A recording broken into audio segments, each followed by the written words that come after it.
Welcome to another Shark Week review. This is my second time recording this. I accidentally deleted the first half of this review. So this is 2 days after the fact, but you didn't need to know that. That's just for me, I guess, later on. I'm so mad! Lost the first, 10 minutes of this bullshit. So let's talk about this movie again. The positives, because I still got my negatives that I recorded. So, this movie, Shark Night, a movie that's very much hated by a lot of people. It's got a 19% on Rotten Tomatoes, like a 4 out of 10 on IMDb. I remember seeing this when it came out at theaters because, at the time, Final Destination 4 just came out, and 5, very close to each other, and this was from the director of Final Destination 4, who that movie was also 3D. This movie's 3D. So I was really excited. And it came out very shortly, before my birthday, so it was like a birthday present. I got to see it in 3D, and I remember really liking this movie, and I've seen it probably 4 or 5 times since, and I get the hate. I'm not going to act like this is a terrific film, but I think that it gets a little too much hate because it's not that boring or anything. It's actually entertaining. I like a couple of the characters, and overall I think it's a fine shark movie. Yes, it's got some dumb things in it for sure, and there was some bad decision making while making this film. Like, for instance, PG-13, which I will get into later on. But, quick plot synopsis, this movie is about a group of young college kids going to this rich girl's house on a little private island in Louisiana, or the Florida Keys, somewhere. I think it's Louisiana. And they get there, they're having a good time, but then there's sharks there, and they don't know how they got there. They're like, what the fuck? This place is supposed to be a lake, but I guess there's salt water in that lake, and somebody put them there. And that's not a spoiler, because the fucking trailer shows you everything. Another one of those trailers. So I guess they weren't trying to make this reveal about, how they got there a secret. The trailer just shows it, all the bad guys in the movie. So I guess that wasn't supposed to be a shock. But yeah, trailers, I don't know why they ruin stuff like that. So, that's the plot synopsis. They get attacked by sharks. They find out who's orchestrating this thing, who put them there, and they have to fight back and survive. So, let's get into the things I like about this movie, because I already got my cons recorded 2 days ago. So, the pros for this movie is that I like that there is a shark variety. Instead of just focusing on one shark, just one type of shark, like most shark movies, even if there's multiple ones, it's always the same type. Whether it's a bull shark or a great white shark, this one we get all of them. We got cookie cutter sharks, we got the hammerhead shark. We don't get to see a sword shark, the one with the long ass nose. That would have been cool. But we see a tiger shark, a great white, all of it. So I like that there's a variety to see. Each of them kind of get their own moment to shine and take a person out. And I like the sheriff character in this movie, played by Donald Bloat. I'm not even good. The guy from the Silent Night remake. I think he's good in this movie as a villain. He's my favorite villain in the movie. I just like his performance, the way he is. At first, he just acts like the sheriff who's trying to appeal to the kids and just act like a kid himself. I still got it. He gets the beer. He's chugging it. I just like his presence. I like him as a villain, and at the beginning when he's not the villain, or you don't know that he is yet. And despite what most people say about the motive, how it's just silly, I like it. I like that it's here. Makes it a little bit different. I like that we got this weird, Shark Night or Shark Week motive. They're going to make their own Shark Week and make money off of it. And they put cameras on the sharks, and they're going to film people's demises and sell it on the internet. And so I just like that little motive we get. And overall, the movie does look good. And I like that it doesn't overuse its 3D effect, because if you're not watching it in 3D, it gets kind of annoying. When you're watching Friday the 13th Part 3, and there's 1,000 things that are flying at the screen, and things are lingering on the screen way too long, especially Jaws 3D. And I heard that this was the first 3D movie since Jaws 3D, or was it Bait? You'll get a lot of 3D shark movies, but yeah, I'm glad that they didn't overdo the 3D and they didn't have lingering shots and bullshit like that. We were just oh my gosh, there's no point to this shot because I'm not seeing it the way that they were intending it. This doesn't really feel like a movie that was intended to only be seen in 3D. You can still enjoy it in 2D. Yeah, the movie looks good. It's definitely got a high production value to it. There's a lot of money put into this movie. Looks gorgeous. The location, The cast, everybody's stunning. Even the guys, like everybody in this movie is a freaking model. It kind of reminded me of like the cast of Friday the 13th. Now let's get into the things I don't like. Biggest one being that this is PG-13, and because of that, all the kills are very lackluster. There's no blood, hardly any blood. There's some in the beginning, like you see blood in the water and shit. You even see like a severed arm, but they purposely put like the chewed up end inside like a bush so you can't see like the tendons and flesh hanging up. It's just, why? We're here to see people get eaten by sharks. We're not here to see these dumbass characters. We want to see the people getting eaten, and even the bad guys. They get eaten off camera. Just lame shit. They should have made it R. This is just ridiculous. How many times are they going to make this mistake of making movies PG-13? It's all about money, I guess. They got to get as many people in there as they can to watch this movie that they know is probably not going to be great. So, and then, because it's PG-13 also, you get all these beautiful ladies in here who tease nudity a couple of times and never show it. They even write a scene where a guy goes into the lake with his girlfriend, takes her top off, throws it for her to go fetch like she's a dog. Fetch! Get your bra! And then just walks back on shore to go crack open a beer and fall asleep. Why would you write that scene if you're not intending on showing the audience any TNA? There's no TNA in the movie, and that's a sin. Especially when you're teasing nudity. It's so annoying. Quit. Like, it's one thing not to have it. It's a whole nother thing to tease it. And be like, haha, this is what you're not getting. It's like, such bullshit. It's like, it gets you all excited, and then, like, oh my gosh, are they got a show? Oh, no, that's right, it's PG-13. You know, it's like having sex with your girlfriend, and right when you're about to come, she just punches you right in the face and then takes a hot dump on your chest. It's like, oh, thank you. I was all excited there for a second, and then you totally ruined the experience for me. Fuck you. Like, you got scenes where they take off their top, and for some reason, instead of facing the camera's direction, which in universe reasoning, that's where they would be facing, they just turn away from the camera to look at the window to show their breast to whoever might be walking by. It's just so fucking stupid. So quit with the tease nudity. It pisses me off every single time. I feel like the main guy was miscasted. I just don't buy him as the doctor student. He's going to be a doctor, and he's so intelligent. This guy does not look like a doctor in training and someone who wouldn't have confidence to walk up to this chick and just say how he feels. We got yet another couple in a shark movie. We have one in Deep Blue Sea 3. Yet another couple. They're not a couple yet, but one of them just won't open up about how they feel.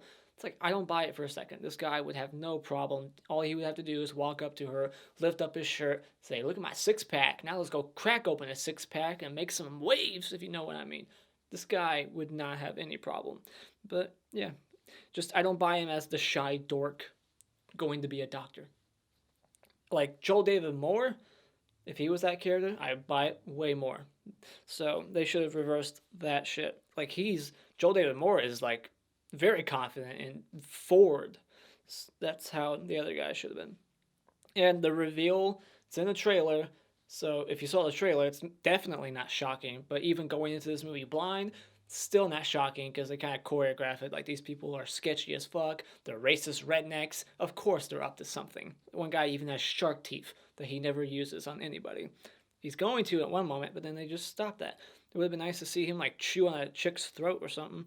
Use those shark teeth. And also the CGI in this movie definitely is not that good. Like, there's moments where it looks like a fucking cartoon jumping out of the water. Like, it just does not look good. This is 2011. CGI was not at its best.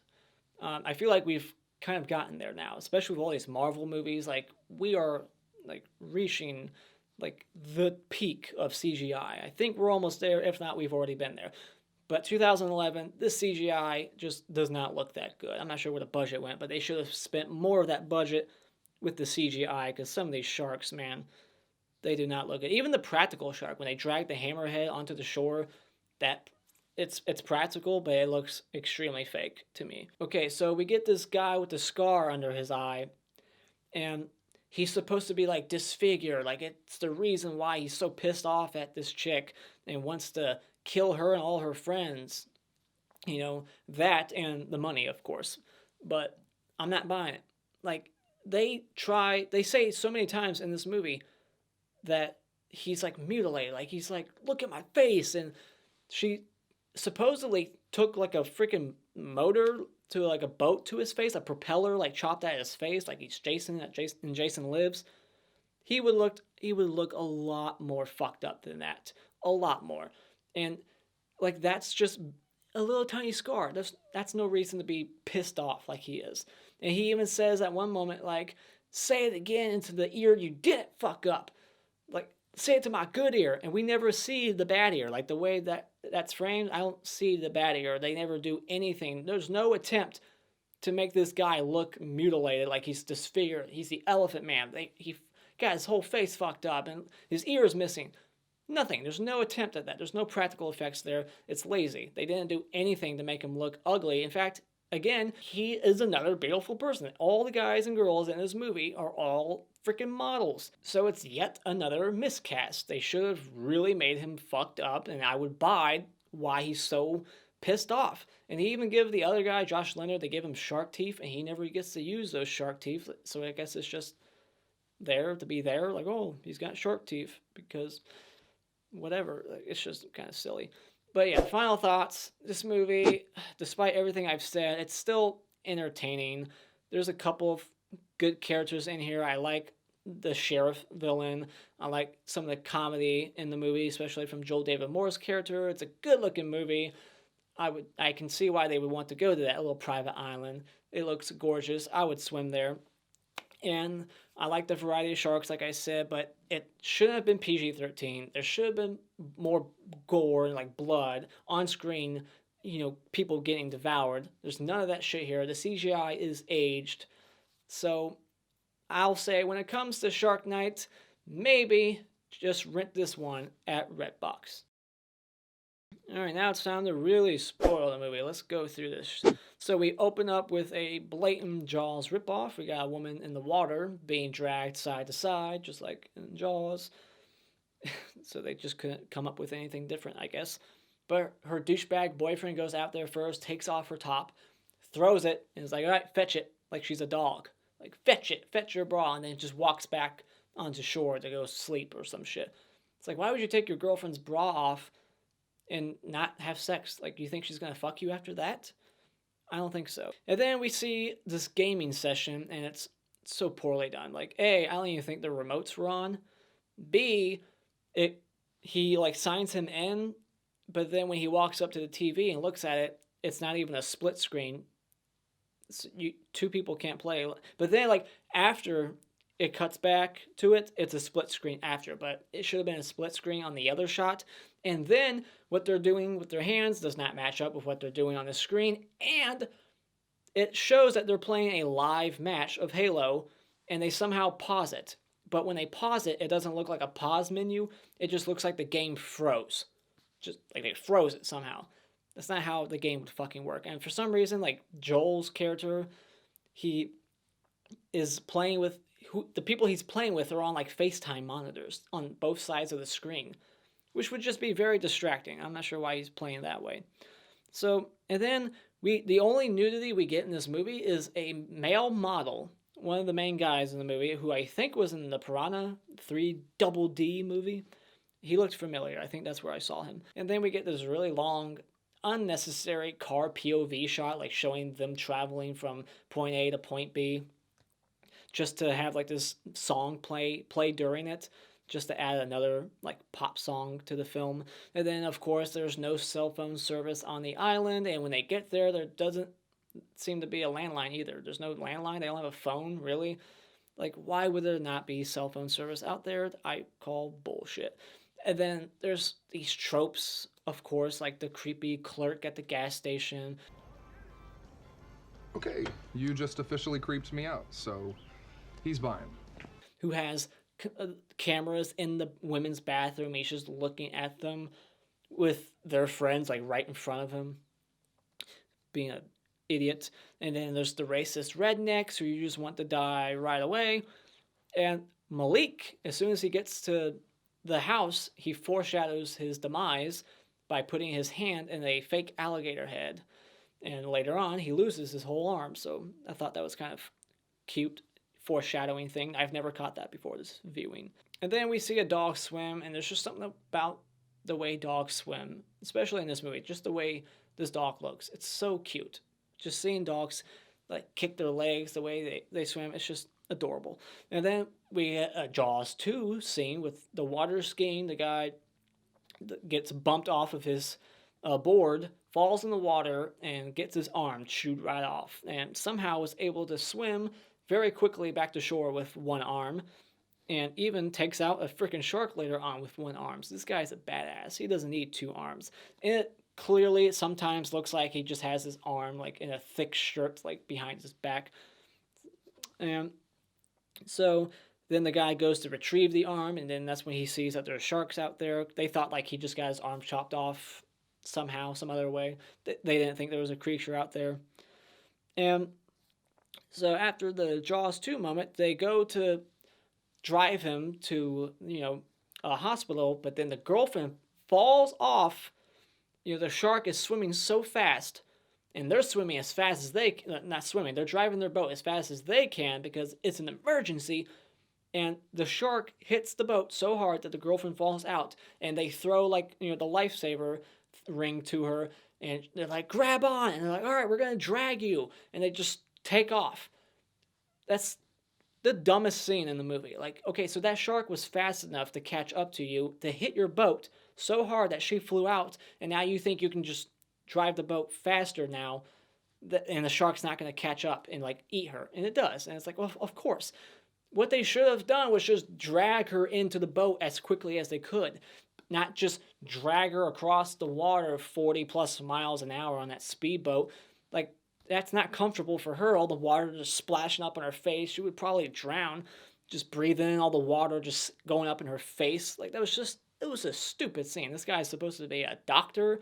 He's an idiot. Yeah, the boat locks up, the wheel won't turn no more. It won't brake for some reason. I guess the shark caused that. So they had to get out of the boat, and it hits the gas pump, explodes, shit's hitting the screen in 3D. So that was a nice little moment to throw 3D into the movie.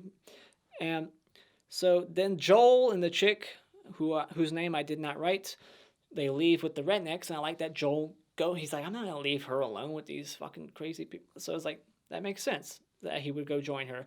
And so why didn't they just grab Malik and throw him onto the redneck boat too? They're like, no, he's bleeding too much. If we move him, he'll die. Well, then he'll die when they move him onto the chopper to take him. No, just put him on the fucking boat. But it's if he moves, he'll die. We gotta keep him stable. But then he goes out and single-handedly, quite literally, single-handedly takes out a shark on his own with a spear, and did not die from that at all. So this guy's a bad doctor. And we get the scene where Malik learns about his girlfriend dying, and I thought his performance in that scene was pretty good. So then we get this story about why she and this, Scarface dude have a rough history together. 3 years ago, she thinks that he was possibly trying to make her drown, but then it was she learns that he wasn't. It was just a misunderstanding. I'm not sure. Was he trying to drown her, or was it just a misunderstanding? He's mad at her, how dare you? Look what you did to my fucking face. But she's like, you were trying to drown me because you knew I was about to leave the college and leave your ass here in Louisiana. So that's why I don't know. It was just a weird, it's not even necessary. All this shit's not necessary. He could have just been, killing them for the money. He didn't need to have this personal reason. So it really goes nowhere. It doesn't need to be here. But yeah. But apparently he was trying to drown her. But then after they kill the hammerhead shark, they find the camera underneath it, and they learn that there's something else going on here. What the hell? And so then Joel David Moore, he gets forced off the boat. They shoot him off, and he swims up to these trees, and there's 4 of them, very close, and he could easily get in the middle of them, where it would be a lot harder, if not impossible, for this shark to jump up and get him. But he just hangs on the outside of it, bear hugging it, so that it could just get him. It was such a stupid moment. Any logical person would go in between those trees. It was just so dumb. Oh my gosh. So yeah, that was just another character decision that was actually kind of irritating me in the moment. Plus, because I liked this character, like him in Hatchet, and I liked him in this movie. He was comic relief.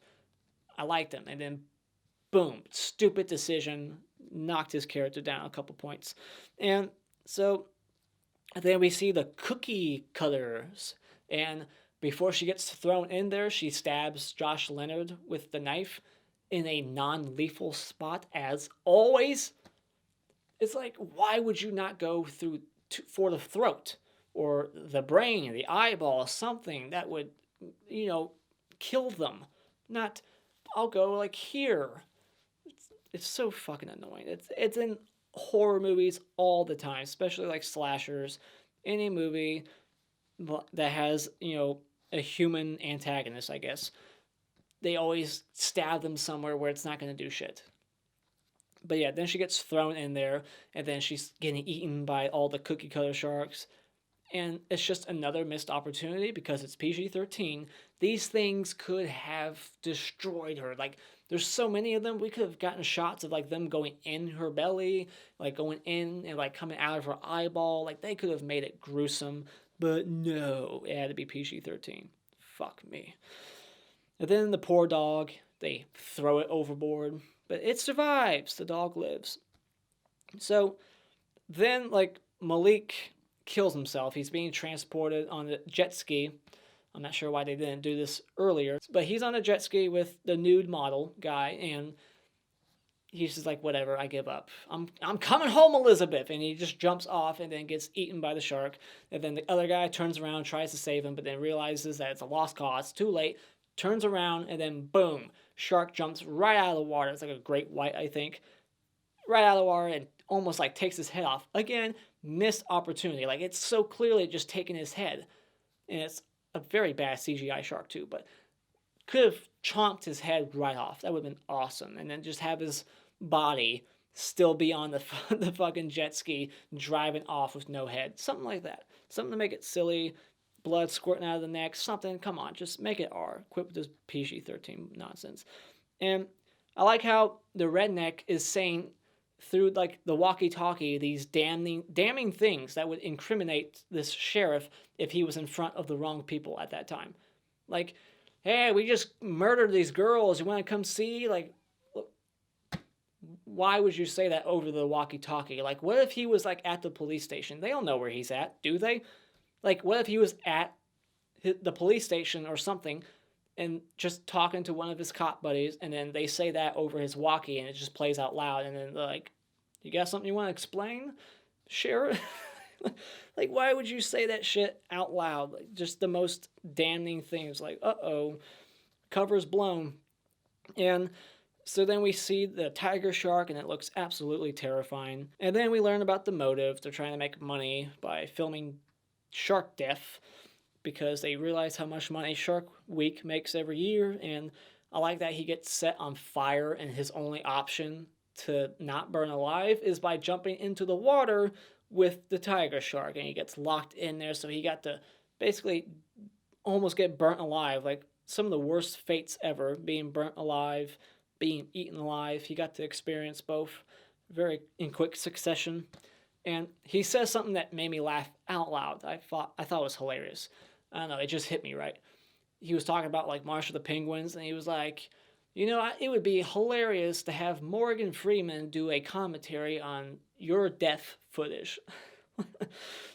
It just made me laugh. So then the main character, who I think his name is Blake, the doctor, he gets on the boat trying to save the girl, being heroic, puts the knife to, Red's character, Josh Leonard, like, free her or I'll stab him. And the other guy's like, whatever, I don't care about him. Throws the knife, kills his buddy, and then, releases the cage with his girlfriend or, love interest. And he gets killed by the shark because the girl, like, ties him to the cage. Great White comes by, scoops him away, but we don't get to see shit. And she drowns, but he does CPR, brings her back to life. Happy ending. The sun's coming up. And it's just, like, nice music. Like, the boy who, is in love with this girl but hasn't really said it. Now they're the only ones left. Maybe he can open up to her. He saved the day. He's her knight in shiny armor. It's like a happy ending, and then boom, shark comes right out of the water towards the screen, implying that I think they got murdered. I'm not sure. Like, did the shark jump onto their boat like the end of Jaws and kill them? It's like up for interpretation. Well, like, was it there just for one last cheesy scare? Was it there for one last 3D effect? Or was it there to say that they got killed? I like to think they got killed. And the other shark got its head blown off with like the stick gun. I'm not sure what the name for it is, but you know, it's like a stick baton. You stick it to something that poof, blows the brains out of that animal. So yeah, cool looking kill, 3D like shark chunks coming towards the screen. And that's the end of the movie. So that's my thoughts on Shark Night. What did you think about Shark Night? Put all your thoughts of it in the comments below. I'm sure a lot of you hate this movie. But thank you so much for joining me tonight. If you like what you see here, you can hit this like button and hit that share button and become a Patreon for as little as $1 a month to request movie reviews and support this channel and help it grow. And become a subscriber today just by clicking on my cartoon face in about 5 seconds. And until next time, Auf Wiedersehen.